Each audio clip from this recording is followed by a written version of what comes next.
Good morning. Today we begin a new congregational year, and as we welcome back our choir, our Sunday school, adult education, other programs, we're preparing for a busy and great next 12 months. In December, we're going to mark 35 years of the Trinity Saturday Soup Community Meal, and next June, we'll celebrate our church's 150th anniversary. A lot to come. But now, in this moment, before we get further caught up in all the busyness of doing church, let's pause to reflect, to appreciate the gift of being here today, in this place, and among these fellow seekers on the spiritual journey. If it's comfortable for you, I invite you to close your eyes for a moment and take a few deep breaths. Breathe in through your nose and perhaps out through your mouth. Breathe into your stomach, letting it fill up kind of like a balloon, and then slowly exhaling, keeping the air inside of your lungs as long as you can. Let's do that for a moment.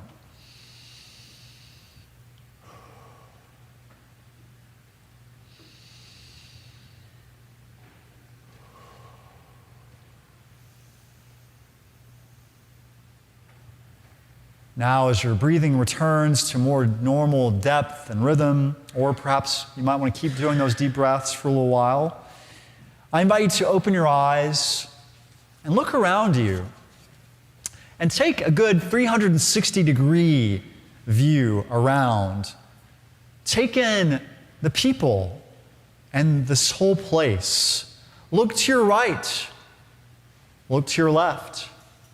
Look in front of you. And look behind you.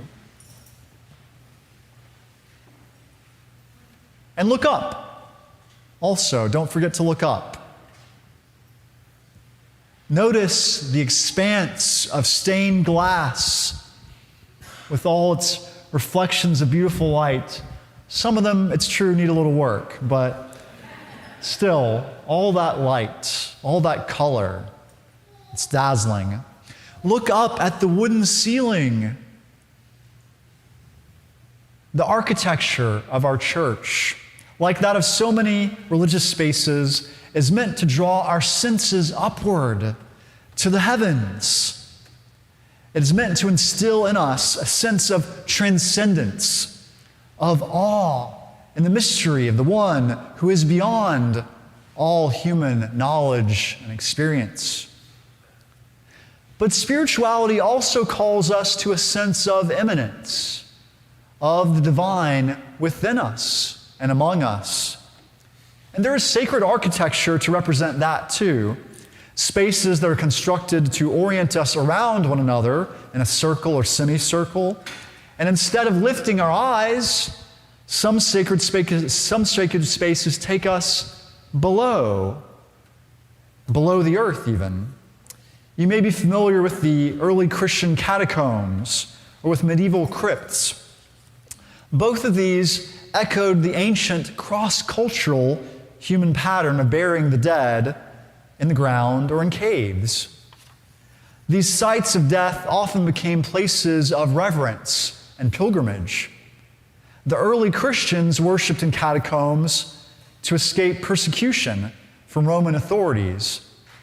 But these places of escape became symbols of resurrection, of victory over death and darkness.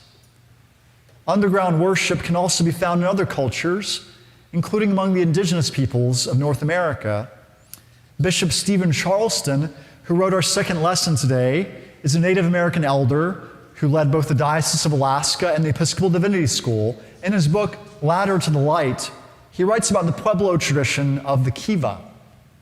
The kiva is a square or circular underground chamber covered by a roof of wooden beams with an opening in the center. You enter a kiva the same way you enter a submarine, by descending a ladder.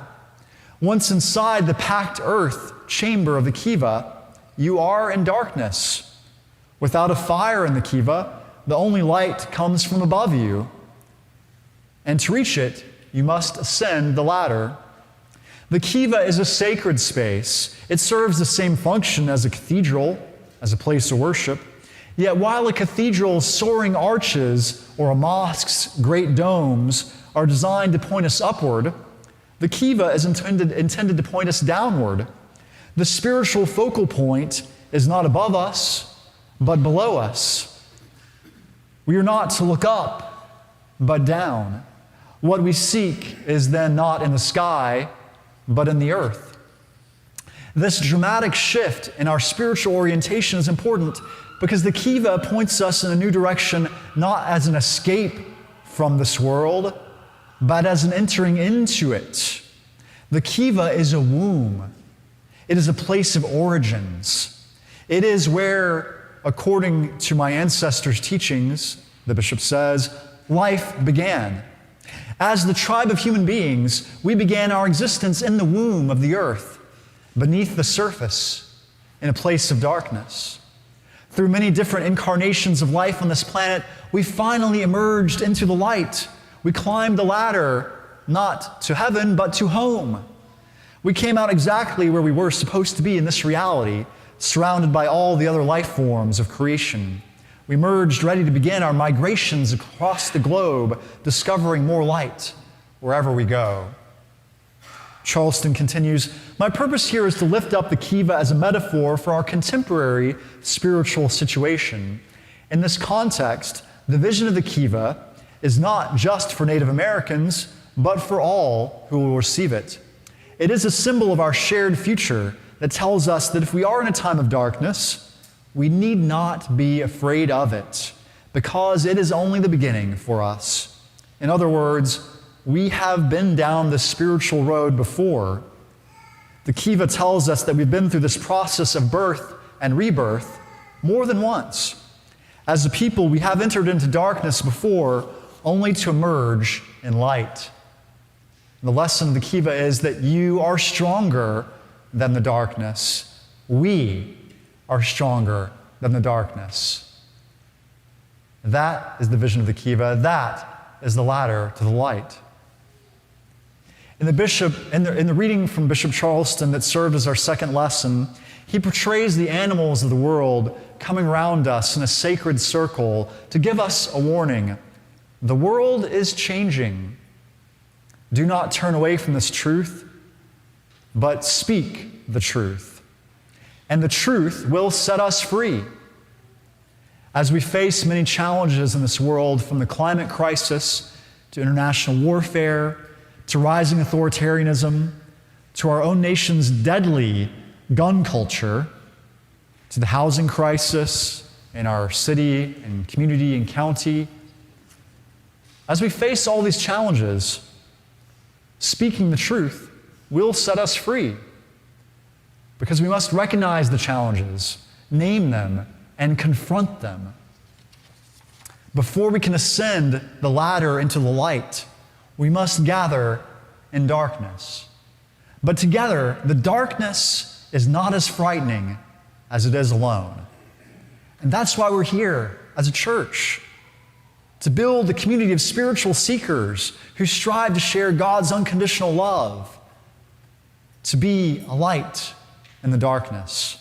As we light the flame of love in our hearts and pass that light along to one another, we gather strength and courage, and we can go out into our city and into our world and renew the face of the earth. As we climb the ladder of the kiva, we do not seek to escape this world, but to come home again and see it and see ourselves in a new light. We see through this new light of God's love that illumines everything, and we know that we are God's beloved children, and that this world around us, our only home, is God's beloved creation. And what we have learned to love in thought and word and feeling, we strive to love in action. And so God's beloved gathered here at Trinity, love yourselves, love one another, and love all of God's creatures and creation. Earlier, we heard the choir sing, "You are the new day." For Christians, Jesus is our new day.